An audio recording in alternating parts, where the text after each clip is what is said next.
mean, that's a traumatic situation for everybody involved, not only for the inmate, but also the inmates' families. Bush will decide to show mercy in this case. The investigation unveiled. On a summer night in 1983, something terrible happened in a quiet part of Houston, Texas. Two people, Lynn and Deborah Thornton, went through something really bad, and it had a big impact on the city. As investigators delved deeper into the case, they faced a series of baffling questions and shocking revelations. The initial suspect, William, turned out to have an alibi, leaving the investigators searching for alternative leads. Another team of detectives began to dig into Jerry's troubled past. Lynn, a well-known mechanic around Houston, led a life entangled with complexities and turbulent relationships. Among those relationships, one name stood out prominently: Carla Faye Tucker. Carla, a 23-year-old known for her wild partying lifestyle, was the best friend of Jerry's ex-wife, Shawn Dean. The investigators soon discovered the combustible dynamics between Carla and Jerry. Their rocky history was marked by jealousy, resentment, and violent altercations. The sparks between Carla and Jerry ignited a year earlier when Jerry's prized Harley-Davidson motorcycle ended up parked inside Carla's apartment.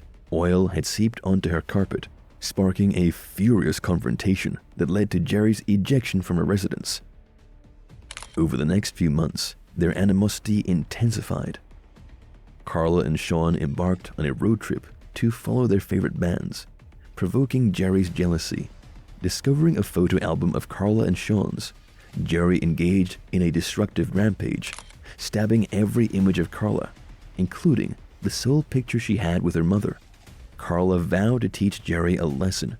She tried tirelessly to convince Shawn to end her relationship with him, but instead, they decided to move in together.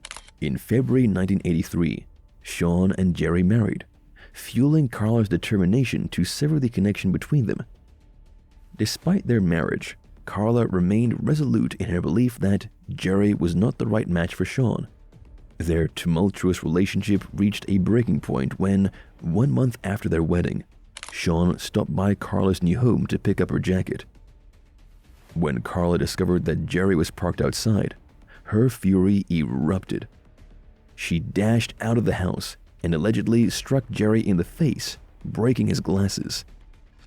The altercation escalated to the point that Jerry required a hospital visit to remove glass fragments from his eye.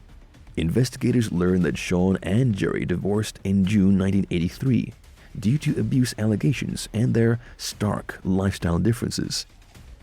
Shawn had stolen Jerry's bank card in an act of revenge for the physical abuse she claimed to have suffered. The stolen funds financed a shopping spree, and rumors began to circulate that Jerry had planned to disfigure Carla for life. His alleged scheme involved paying $300 to have a man shoot her in the face with a flare gun. Carla and Jerry's tumultuous relationship captured the investigators' interest. Eager to unravel the story behind these notorious partygoers, the detectives embarked on a quest to uncover more about Carla Faye Tucker and the events that would lead to the horrific double murder. Their investigation was about to plunge them into the dark and twisted world of crime, desire, and vengeance, where nothing was as it seemed, and the truth would prove more chilling than anyone could have imagined. But the darkest revelations were yet to come. It was then that Carla and her partner, Danny Garrett, fueled by a drug-induced frenzy, embarked on a night of unimaginable violence that would haunt investigators for years to come.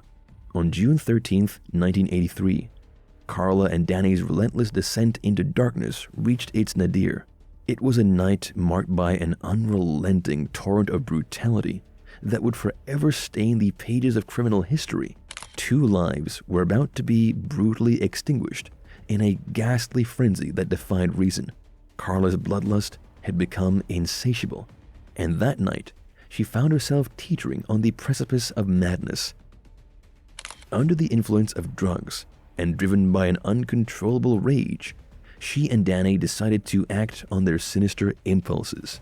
Carla and Danny, along with their friend James LeBrand, embarked on a macabre mission to steal Jerry's beloved Harley-Davidson.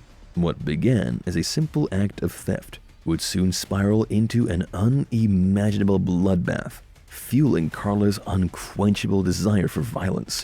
The three of them ventured to Jerry's apartment in the still of the night, their intentions veiled in darkness. Carla's motive was clear.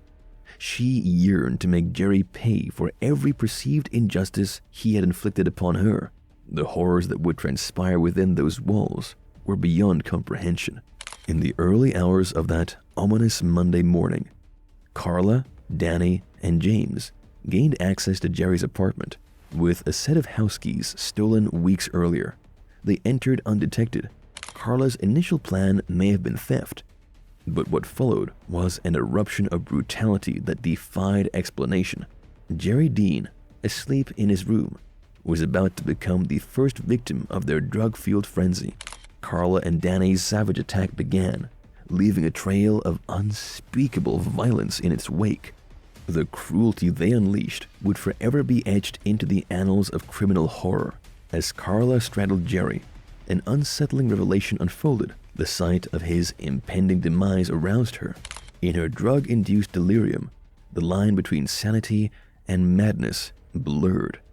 The first blows rained down on Jerry, his pleas drowned out by the frenzied violence.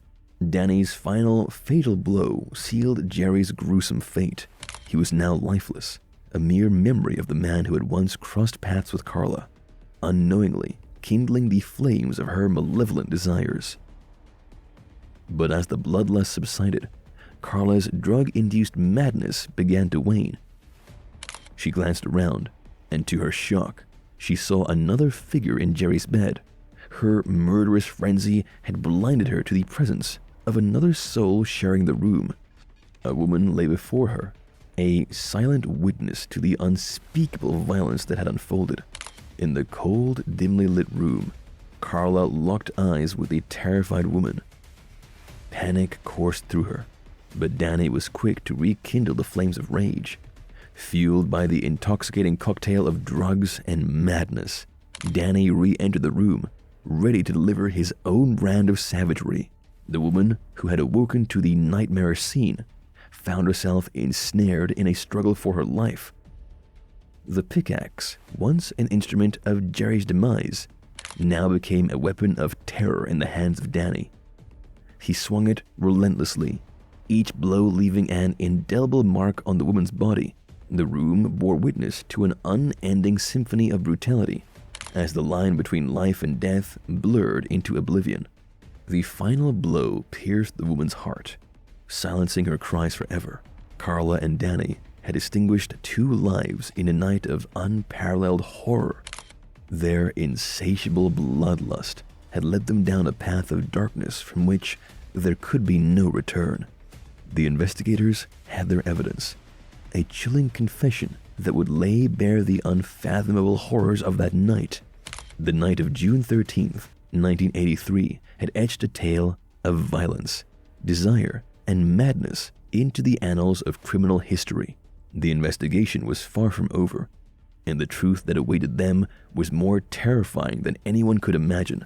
This was the beginning of a journey into the depths of human darkness, where the boundaries between sanity and madness, desire and violence, blurred into a chilling nightmare that would forever haunt those who sought to uncover the truth. To witness the unraveling of this harrowing tale and explore more gripping stories of crime and justice, make sure to subscribe to our channel, Crime Mystic 8.